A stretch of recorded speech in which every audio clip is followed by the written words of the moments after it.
Bonjour tout le monde, donc Dr Adji Slim, je suis médecin généraliste, je suis médecin coordinateur de l'association 7. Donc je suis installé dans les quartiers nord. Les quartiers nord, c'est vraiment un désert médical et le Covid l'a fait vraiment émerger.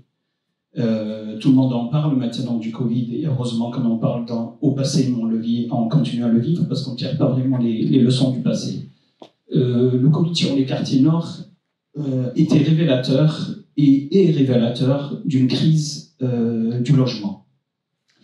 Donc je fais un bond en arrière, 2 ans en arrière, en mars 2020, sur la première semaine de mars, sur ma patientèle et ceux qui venaient voir le centre d'urgence où j'exerce, sur 240 prélèvements PCR, on a eu 139 personnes positives sur la première semaine de mars 2020.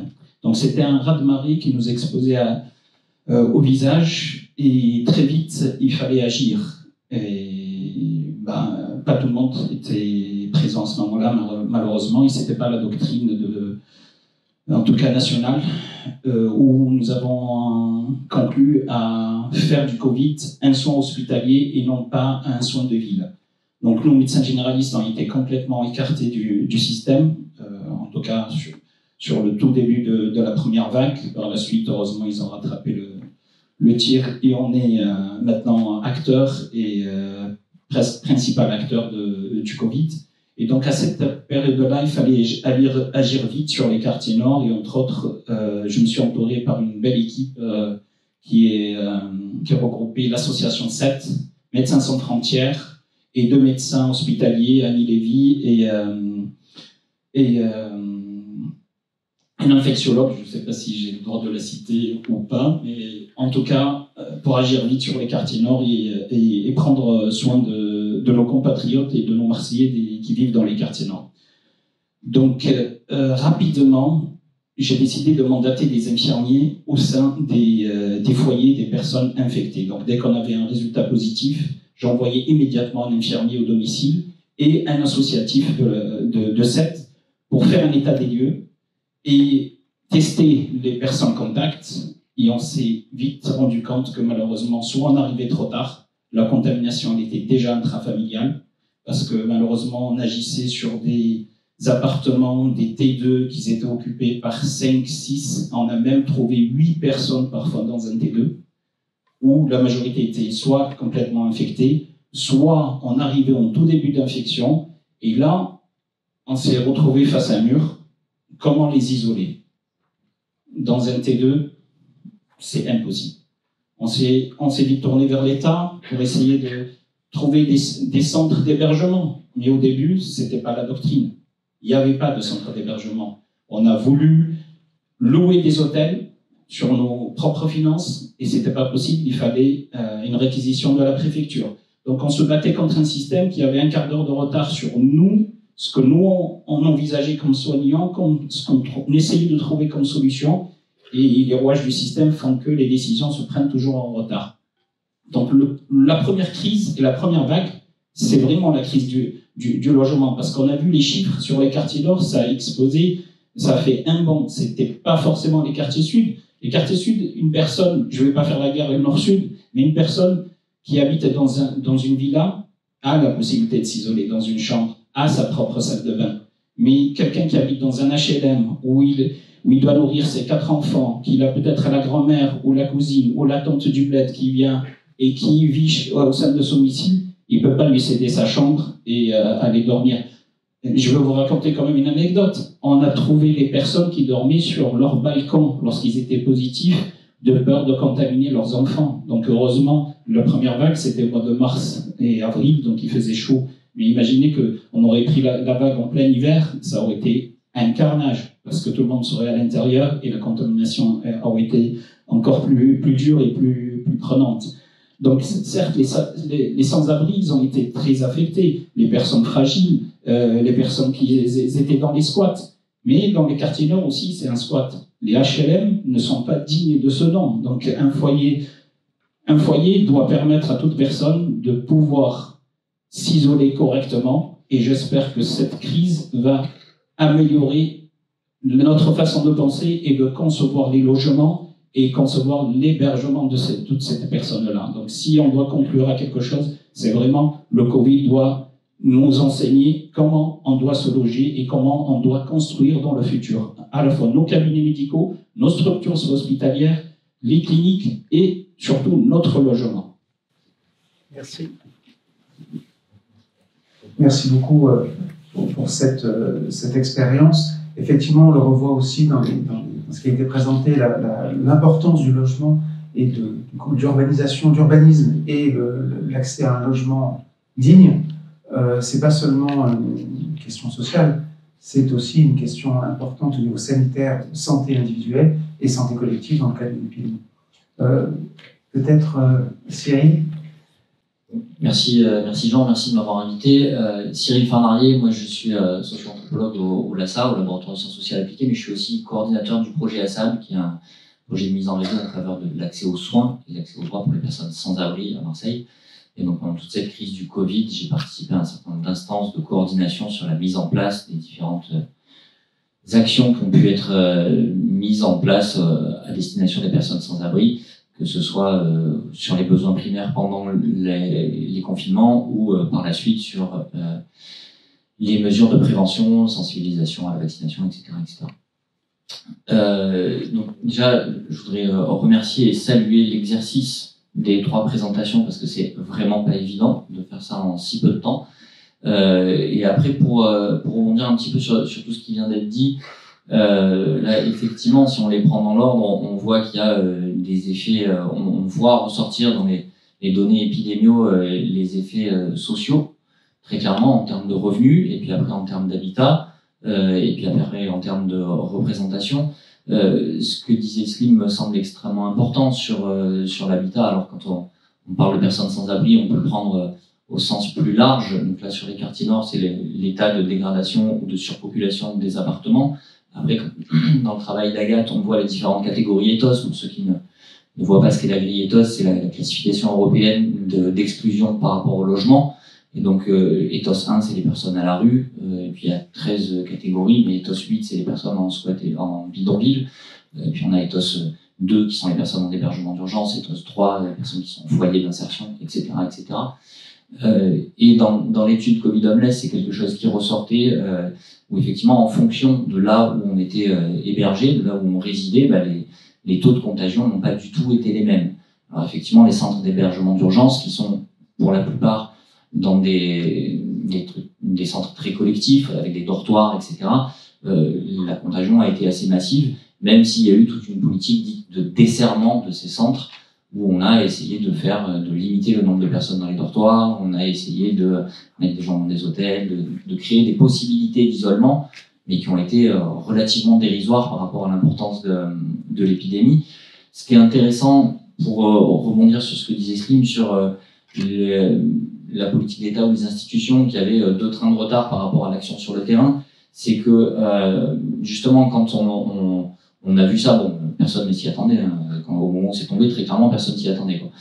Et puis on ne s'attendait pas à se prendre de façon aussi massive l'émergence de ces besoins primaires, et notamment alors pour le public en rue, bon, on savait, c'est des publics qui sont accueillis, qui vivent dans le système de l'urgence sociale, donc il y a quand même un petit peu d'organisation qui est mise sur la délivrance alimentaire, etc. Bon, après, il a fallu tout renforcer, il a fallu tout réaménager, notamment pour les personnes en squat et bidonville qui d'habitude se débrouillent par elles-mêmes, puisqu'elles travaillent au noir ou pas, mais enfin elles ont des ressources et elles se débrouillent. Là, puisqu'il n'était plus possible de se déplacer, tout s'est arrêté, donc il fallait livrer l'alimentation, etc. Mais c'est surtout ce à quoi personne ne s'attendait, c'était l'importance de ce même phénomène pour des personnes qui vivaient dans les quartiers nord. C'est-à-dire que ça a permis peut-être de prendre ça en compte sur tout ce qui a été mis en place sur on va faire des versements, des compensations financières, etc. pour tous les salariés. Oui, mais il y a aussi tous ceux qui ne sont pas salariés et qui là n'avaient plus aucun revenu. Et donc là, en plus, on n'avait même pas la moindre idée de combien de personnes ça concernait. Et je me souviens que les premières alertes sont arrivées depuis les écoles. C'est-à-dire que les premières alertes de mémoire, hein, mais que tu pourras corriger, c'est des enseignants qui disaient, mais nous, en fait, on a des enfants, on le sait très bien, leur seul repas quotidien, c'est la cantine à midi. Là, les écoles sont fermées, donc ces enfants ne mangent plus. Et c'est les premières alertes qui ont été reçues, et du coup, à partir de là, on est allé investiguer sur, mais en fait, qu'est-ce qui est en train de se passer là dans les HLM à Marseille. Donc il y a ça, et après, je me suis un peu perdu dans mon propos parce que c'est allé très très vite quand même, hein, il y a eu beaucoup de choses.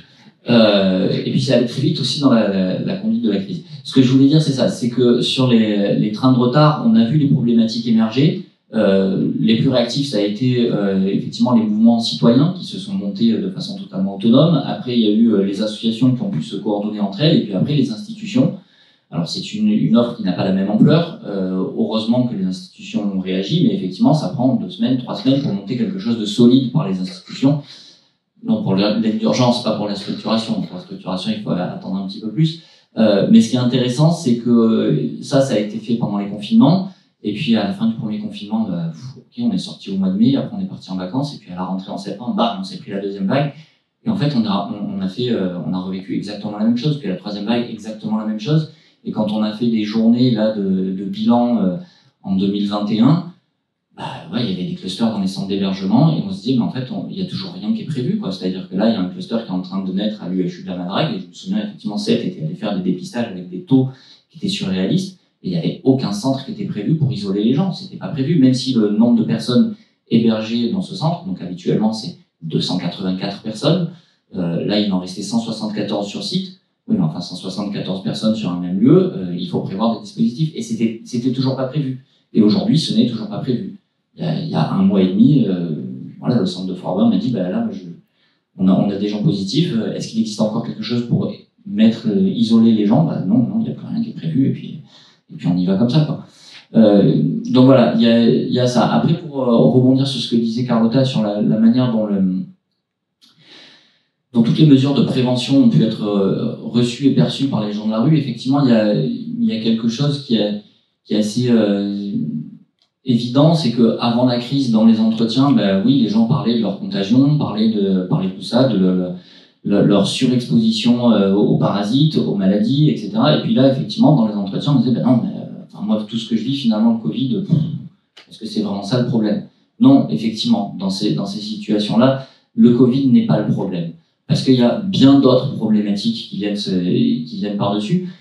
Mais ce qu'il ne faut pas oublier, c'est qu'en fait, ces mêmes personnes, c'est pas leur problème, parce que de toute façon, les ressources pour accéder ou pour se plier à ces mesures sanitaires ou pour y adhérer, les ressources sont inaccessibles. Mais si on rend accessibles les ressources, les gens y adhèrent. Et c'est ce qu'on a pu voir là quand on étudie les taux de couverture vaccinale. Oui, les gens les plus éloignés du soin, c'est les moins vaccinés. Mais en même temps, c'est dans les centres d'hébergement, quand la vaccination a été faite sur site, les taux de vaccination sont bien meilleurs, parce que d'un coup, la vaccination est directement accessible. Et en fait, c'est un peu tout comme ça, c'est-à-dire que c'est le principe même des inégalités de santé, mais c'est ça qu'on doit ressortir, et c'est effectivement ça que la crise du Covid a mis en évidence de manière flagrante. Et aujourd'hui, même s'il y a eu une certaine prise de conscience, la vie a repris son cours et on n'a pas encore tout réparé, et si jamais il y a une autre épidémie qui arrive, ok, on aura eu une petite habitude, on sait qu'on est capable de mettre en place des process, mais concrètement, aujourd'hui, il n'y a pas grand-chose qui est prêt. Voilà. Merci Cyril. Peut-être s'il y a des questions dans la salle, des remarques. Oui. Merci beaucoup pour ces présentations et ces commentaires. Et justement, je rebondissais un peu sur ce que Cyril venait de dire, en tout cas Cyrina, Centre d'Antarias, sur les enseignements à tirer et des éventuelles procédures qui ont été élaborées ou pas. Cyril dit non, pas, mais il y a quelque chose peut-être qui a modifié, qui a changé après les différentes vagues, même si on est encore dans la crise sanitaire. C'est une question que je pose un peu à tout le monde. Merci. Des changements ou des choses qui ont évolué ou Du point de vue médical, oui, puisque la prise en charge du Covid est meilleure, on a inventé des nouveaux médicaments, etc. Mais du point de vue social, c'est niet. Il n'y a pas de structure d'hébergement, il n'y a pas un cheminement. Certes, on fait des process hospitaliers, on les prend mieux en charge en ville, mais vous avez une personne positive qui est toujours dans les quartiers nord, dans une famille, on ne saura jamais l'isoler, on n'arrivera pas à l'isoler. Heureusement que le Covid est moins dangereux qu'il y a 2 ans, mais c'est pas dit que la 10e vague, elle va y avoir un super Covid, et c'est rebelote. Donc c'est là qu'il faut agir, penser, réfléchir tant qu'on a du répit. Mais le jour J, c'est trop tard, et on va s'en mordre les doigts. Alors, je vais avoir un propos mi-figue, mi-raisin. C'est-à-dire que, oui, il y a eu des bénéfices, il y a eu des choses qui se sont mises en place, dans le sens où cette crise a montré un certain nombre de carences, très, très claires, hein, et il y a eu, via notamment pour le secteur de l'urgence sociale, les plans France Relance, donc, qui est un nombre d'appels d'offres assez colossal qui ont été lancés et qui permettent de financer des renforts sanitaires à droite, une multiplication des équipes mobiles, cette injonction ministérielle qui a été faite pendant les confinements de il faut mettre tout le monde à l'abri, et donc sur Marseille ça a été une multiplication quasiment par 3 du nombre de places d'hébergement d'urgence. Alors ça vaut ce que ça vaut, c'est des mises à l'abri en hôtel, c'est pas vraiment de l'hébergement, etc. Mais enfin ça fait de la mise à l'abri. Donc il y a tout ça qui a été mis en place, qui existe et qui représente une amélioration. En même temps, sur Marseille, on part d'un territoire qui était tellement carencé que ce qu'on a aujourd'hui reste encore très très en deçà du besoin. Et puis on a aussi, c'est là où la phase assez pessimiste de mon propos, c'est qu'on a une augmentation du besoin et une précarisation des populations qui est assez massive et encore non mesurée, qui fait que même si on a beaucoup plus d'équipes, beaucoup plus de soignants et beaucoup plus de places d'hébergement, le système n'a jamais été autant saturé. C'est-à-dire que vous pouvez parler à n'importe quel acteur historique sur le territoire, on n'a jamais connu ça. C'est quelque chose qui est surréaliste, quoi. Donc voilà, et on en est là, et avec des profils sociaux qu'on voyait de façon exceptionnelle dans la rue, et qui aujourd'hui sont monnaie courante. La multiplication du nombre de femmes, de familles, de mineurs qu'on retrouve dans la rue et pour lesquels on n'a pas de solution d'hébergement, soit parce que c'est saturé, soit parce que c'est des compositions familiales qui sont pas adaptées aux hébergements. Alors c'est assez intéressant comme raisonnement de dire une femme avec 5 enfants à la rue, aujourd'hui on ne sait pas quoi en faire parce que c'est pas adapté. Même s'il y a une chambre de libre, de toute façon on n'a pas de chambre de 6 personnes. Bon, ben voilà. Et ça c'est ce qu'on est en train de vivre actuellement, même si aujourd'hui il y a énormément de moyens qui ont été mis sur la table et qu'il y a beaucoup plus d'offres qu'auparavant. Mais est-ce que le financement il va perdurer ou est-ce que c'est une action ponctuelle? Donc c'est ça qu'il faut, parce que parfois on prend des décisions mais c'est des leurs. Donc certes les Marseillais veulent vraiment quelque chose de concret. Si on dit on va créer des structures d'hébergement d'urgence mais qui vont être sur 5 ans, financées sur 5 ans, on dit bingo. Mais si tu dis oui parce qu'il fait froid, on va ouvrir 200 ou 300 lits, après quand juste il fait plus froid, on va remettre les gens dans la rue, c'est quelque chose d'indécent. Donc il faut vraiment sécuriser cet investissement, puisque le personnel y est, les bonnes volontés y sont, il y a juste la décision politique, parfois manque de courage et de fermeté. Les sans-abri, ils ont besoin de logement. Pourquoi on n'en construirait pas des milliers? Et qu'on s'en sert si jamais dans le futur il y a une nouvelle épidémie, on va isoler les gens dedans. On en a besoin. Et on a les terrains. Il suffit juste le financement de dire c'est une décision qui, pendant 5 ans, je sécurise le personnel, les associatifs qui vont s'occuper de ces structures-là et des locaux. C'est vrai que ça me chagrine parce que peut-être l'année prochaine, on va se revoir et on sera toujours au même point. Donc vraiment, ces décisions politiques, il faut qu'ils viennent avec une fermeté. Les sans-abri, tout le monde, ça le touche au fond de lui. C'est pas concevable qu'on est en 2022 que des gens qui dorment, voire qui meurent dans la rue parce qu'ils n'ont pas de logement.